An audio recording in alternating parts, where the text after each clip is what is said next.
magkapatid na Atasha at Andres Mulak trending at pinag-usapan online matapos ang kanilang agaw pansin na pagrampa sa naganap na Bench Fashion Week 2024 nitong linggo ng gabi March 10, isa nga sa mga pinakain-abangan ngayong Bench Fashion Summer Week ang magkapatid na Atasha at Andres Mulak.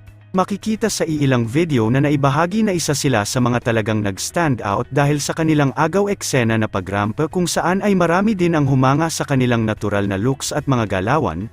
Makikita din sa mga video na naibahagi na sobrang ini-enjoy lamang ng magkapatid ang pagrampa lalong-lalo na si Atasha Mulak na talaga nga namang kapansin-pansin na tila sanay na itong rumampa at humarap sa maraming tao.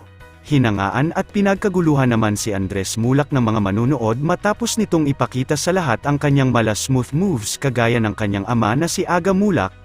Narito ating panoorin ang agaw pansin na pagrampa ng magkapatid na Atasha at Andres Mulak sa ginanap na Bench Fashion Summer Week 2024. 3, go. Lahat. It was super fun from start to end, the music, the people, and maraming salamat to Benchan for giving us this opportunity. It's something that we'll always remember. One for the books. And the best thing about today was the show, of course. Thank you, Benchan, and thank you, Bench, for having us. Woohoo!